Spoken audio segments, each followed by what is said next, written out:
In the card sort, we're just multiplying imaginary numbers together, so we want to match the simplified expression with the correct product.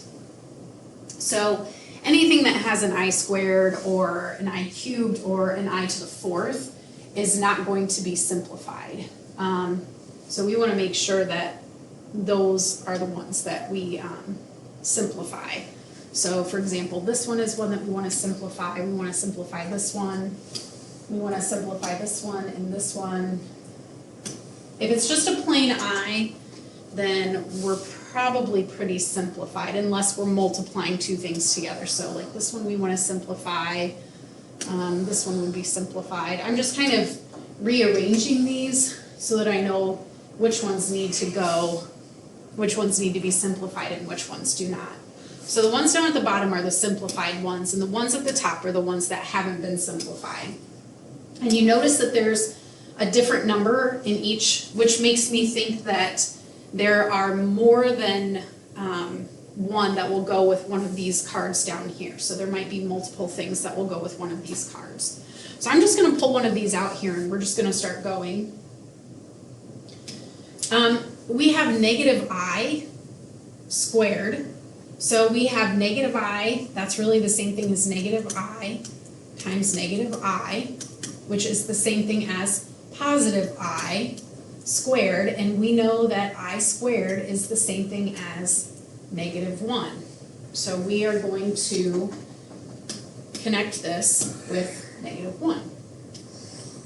And I'm going to put this off to the side for now.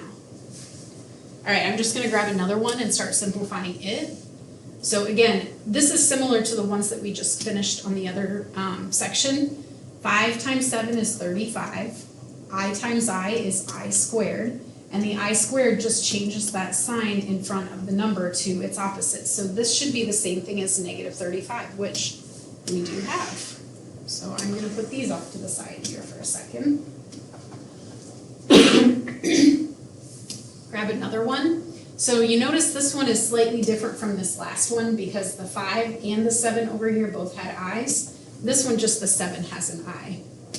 So we would take 5 times 7, which is 35, and the I is just going to stay. And since it's not a multiple I, that would be the simplified version. So we're going to move these off to the side, and we're going to pull down another one. So again, we have this whole number in here, squared, so we're taking 3I times 3I. 3 times 3 is 9. I times I is I squared. And I squared just has the same effect as changing this number to its opposite sign. So we would take 3I squared, and that would be the same thing as negative 9. Okay? 3I squared. This one's almost simplified for us. We know that I squared is the same thing as negative 1, so really this is just the same thing as negative 3.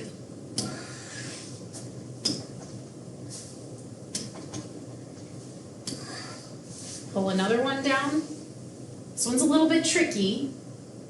Okay, so the difference between this one and the very first one that we did, which I believe is this one, so you can see the difference between this one here and this one here is that this negative I is in parentheses, whereas this is just the I being squared and the negative is being added on afterwards. So you have to be really careful with those parentheses because I know a lot of you are going to want to go, oh, negative I times negative I is I squared, which is negative 1.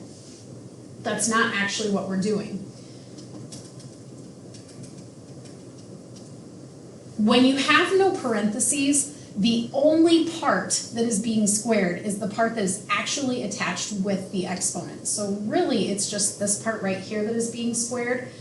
And so we're saying negative I times I, and so I times I is I squared, and we know that I squared is the same thing as negative 1, so we have a negative 1, which would make that a positive 1.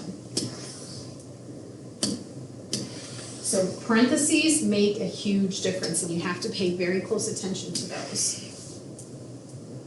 Okay. This one I'm going to do a little bit of a trick on this. I know that I to the fourth is the same thing as I squared times I squared. Okay, and I know that I squared is the same thing as -1. So I'm going to take -1 times -1, and -1 times -1 is a +1. And I've already used that one here, so I'm going to include that one with this one.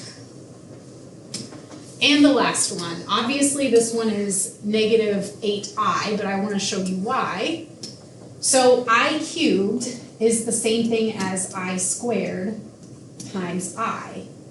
And we have the 8 out front. Well, the I squared, remember, changes the number to its opposite sign, and so we still have the -8 and the I, which is why these two would be connected. And you can see that we have all of them sorted, and they all are sorted correctly.